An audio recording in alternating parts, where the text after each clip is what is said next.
دین ایک ضابطہ حیات ہے. دین ایک مقصد آپ کو دیتا ہے. دین آپ کو زندگی گزارنے کا ایک طریقہ بتاتا ہے. اگر اس کو آپ قبول کر لیں گے آپ کی زندگی میں سکون آ جائے گا, پریشانی ختم ہو جائے گی. بس سکون, اطمینان, خوشی سے آپ کا دل بھر جائے گا اگر آپ اس کو قبول کر لیتے ہیں. آپ تو جانتے ہی نہیں ہیں دین کو, تبھی آپ پریشان رہتے ہیں. اللہ اکبر اللہ اکبر اللہ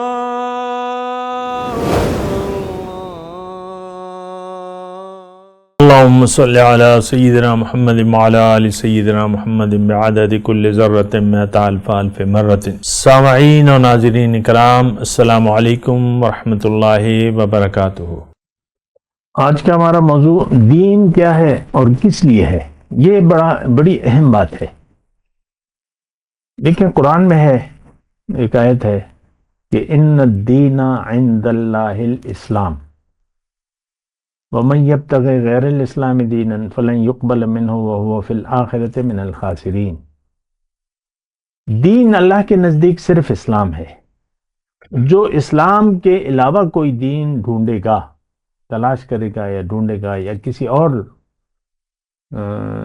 دین کے مطابق زندگی گزارے گا, تو اللہ تعالیٰ فرما رہا ہے میں اسے ایک تو یہ ہے کہ میں اسے قبول نہیں کروں گا, اور اس کا نتیجہ جو ہے آخرت میں بہت بڑا نقصان یہ اٹھائے گا. تو ان الدین عند اللہ الاسلام, دین اسلام ہے.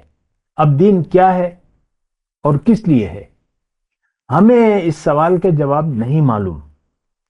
میں اگر آپ سے یہ سوال پوچھوں کہ دین کیا ہے, کس لیے ہے, تو آپ مجھے جو کچھ بھی کہیں گے وہ یا تو آپ نے کہیں سے سنا ہوگا یا کسی کتاب میں پڑھا ہوگا. سنی سنائی اور پڑھی پڑھائی بات آپ مجھے بتائیں گے, آپ نے خود کبھی غور نہیں کیا ہوگا. یہ میں آپ کو دعوے سے کہہ رہا ہوں کہ دین کیا ہے. کسی صاحب قرآن کے پاس, کسی اللہ والے کے پاس جا کے آپ نے یہ سوال نہ کیا ہوگا, نہ آپ اس کی ضرورت محسوس کرتے ہیں کہ دین کیا ہے. اللہ نے تو بڑا زور دیا ہے کہ دین اللہ کے نزدیک صرف اسلام ہے. تو دیکھیں, حقیقت سے غافل ہو کر زندگی گزارنا ایسے ہی ہے جیسے کہ آپ کے گھر میں ایک ملٹی پرپز بہت زیادہ فائدہ دینے والی مشین ہے, اور اس سے گھر کے سارے مسئلے لگا لیں. مثال کے طور پہ گھر کے سارے مسئلے, صفائی ہے اور ستھرائی ہے اور جو کچھ بھی ہے, میں اس کی تفصیل میں نہیں جاتا, تو ملٹی فائدہ دینے والی مشین پڑی ہے, لیکن آپ اس کو جانتے بھی نہیں ہیں اور کہ بھئی یہ اتنے فائدے ہیں. وہ ہو جائے گا تو بیگم صاحبہ جو ہے آرام سے بیٹھ جائیں گی, کوئی آپ کو فکر نہ ہوگی. سارے, یہ ایک مثال ہے کہ سارے کام وہ گھر کے وہ کرے گی جو بھی ہے, لیکن آپ کو پتہ نہیں ہے گھر میں رکھی بھی ہے. آپ سمجھتے نہیں ہیں, نہ سمجھنا چاہتے ہیں, تو کپڑا ڈال دیا آپ نے اور دن میں 2 بار اس کو چوم کے چلے جاتے ہیں. بڑی پیاری مشین ہے, بڑا اچھا ہے, یہ وہ, بس وہ مشین ہے جو بھی ہے, آپ کو تو پتہ ہی نہیں ہے یہ چیز ہے کیا. تو ہم اسی طریقے سے زندگی گزار رہے ہیں. دین کو اگر آپ قبول کر لیں گے, دین ایک ضابطہ حیات ہے. دین ایک مقصد آپ کو دیتا ہے. دین آپ کو زندگی گزارنے کا ایک طریقہ بتاتا ہے. اگر اس کو آپ قبول کر لیں گے آپ کی زندگی میں سکون آ جائے گا, پریشانی ختم ہو جائے گی. بس سکون, اطمینان, خوشی سے آپ کا دل بھر جائے گا اگر آپ اس کو قبول کر لیتے ہیں. آپ تو جانتے ہی نہیں ہیں دین کو, تبھی آپ پریشان رہتے ہیں. بس یہ ایک میں نے مختصر مثال دی, یعنی اتنے فائدہ مند چیز ہے. تو اللہ نے بھی مشورہ دیا ہے کہ تم ایمان لے آؤ مجھ پر اور میرے رسول پر, آمنو باللہ و رسولہ. اور بہرحال دین کیا ہے اور کس لیے ہے, یہ ہمارا موضوع ہے. دیکھیں,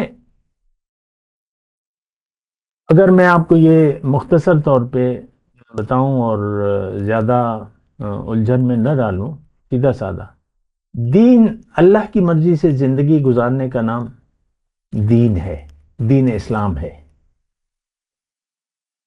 بس کس لیے ہے، دوسرا جو حصہ ہے کہ دین ہے کس لیے۔ اگر آپ ایسا کریں گے تو آپ جنتی ہیں، یعنی زندگی اگر آپ اللہ کی مرضی سے گزاریں گے تو آپ جنتی سرٹیفکیٹ اللہ تعالیٰ یہاں پر آپ کو دے دے گا، یہاں پر خوشخبری آپ کو مل جائے گی۔ تو بس کس لیے ہے، یعنی دنیا میں آپ اطمینان اور سکون، پریشانی ختم ہو جائے گی۔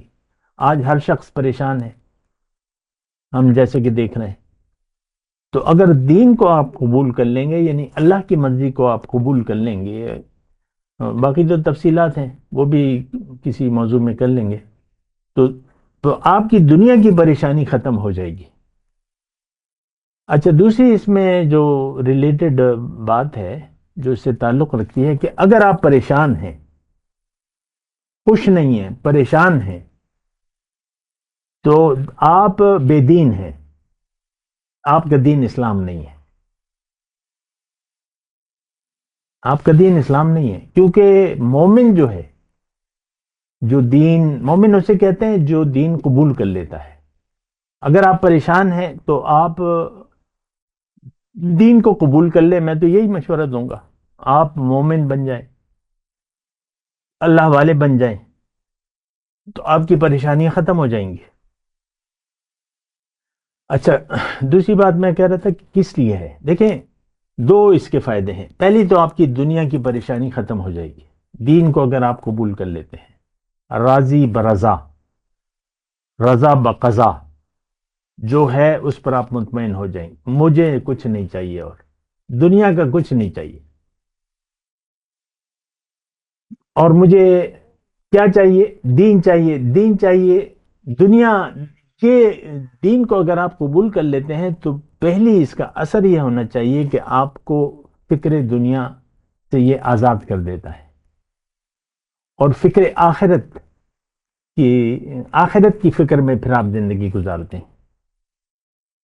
پھر آپ کی جو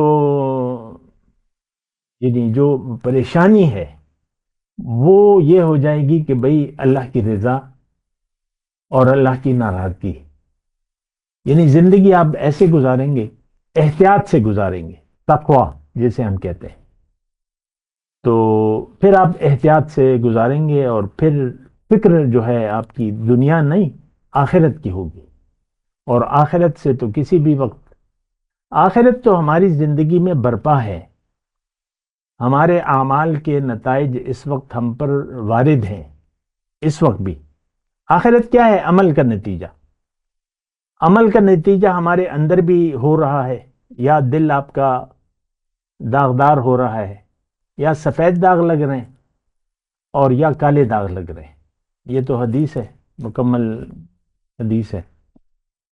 تو آخرت کا تعلق صرف یعنی موت کے بعد کے نہیں ہے، اس وقت بھی آخرت ہم پر وارد ہے۔ ہر عمل کا ایک نتیجہ ہمارے دل پر ہوتا ہے، اگر عمل صحیح ہے تو اطمینان ہے، اگر عمل صحیح نہیں ہے تو پریشانی ہے۔ تو ایک شعر کبھی کبھی میں آپ کو سناتا ہوں کہ یہ گھڑی حشر کی ہے، تو عرصہ محشر میں ہے، پیش کر او غافل اگر کوئی عمل دفتر میں ہے۔ یہ گھڑی حشر کی ہے، حشر میں کیا ہے؟ حساب کتاب ہے۔ یہ گھڑی حشر کی ہے، تو عرصہ محشر میں ہے، پیش کر او غافل اگر کوئی عمل یعنی کوئی اگر نیک عمل ہے، ہمارا تو کوئی عمل نیک نہیں ہے آج کے مسلمان کا، وہ اس لیے کہ آپ کی نیت خراب ہو گئی ہے دنیا میں رہنے کی، آپ نے ترجیح بنا لیا ہے دنیا کی زندگی کو۔ مومن کی ترجیح جو ہے وہ آخرت ہوتی ہے، اللہ کی رضا ہوتی ہے۔ مومن اللہ کے لیے جیتا ہے، اللہ کے لیے مرتا ہے، اس کی زندگی موت اللہ کے لیے ہوتی ہے۔ آج کے مسلمان کی زندگی دنیا کے لیے ہے، یہ دنیا کے لیے جی رہا ہے اور دنیا ہی کے لیے مرے گا۔ یہ تو میں چیلنج سے کہہ رہا ہوں، کیونکہ کوئی بھی شخص اپنی حالت بدلنے کے لیے تیار نہیں ہے۔ تو سوچ سمجھ کے دیکھیں، دنیا میں بھی آپ کوئی کام بنا سوچے سمجھے نہیں کرتے۔ یعنی کوئی اگر آپ کو کہے آپ کو مکان کی ضرورت ہے، اور کوئی آپ کو کہے کہ بھئی وہاں ایک مکان ہے بڑا اچھا ہے، بہت اچھا بنا ہوا ہے، بہت اچھا ہے اور بہت سستا ہے، تو کبھی آپ یہ نہیں کہیں گے کہ یہ لو چیک اور وہ مکان میرے لیے لے لو۔ اور ہے کتنے کا؟ 5 کروڑ کا۔ تو ٹھیک ہے، اگر آپ کے پاس پیسے ہیں بھی تو آپ جائیں گے کہ بھئی مجھے لے چلو، میں دیکھوں کیا ہے، کون سا علاقہ ہے، کیسا بنا ہوا ہے، میری ضروریات پوری کرتا ہے۔ تو 5 کروڑ روپے کا چیک تو آپ ایسے نہیں پکڑائیں گے اسے۔ دیکھ بھال کے ہم ہر کام کرتے ہیں۔ مولاي صل وسلم دائما ابدا على حبيبك خير الخلق كلهم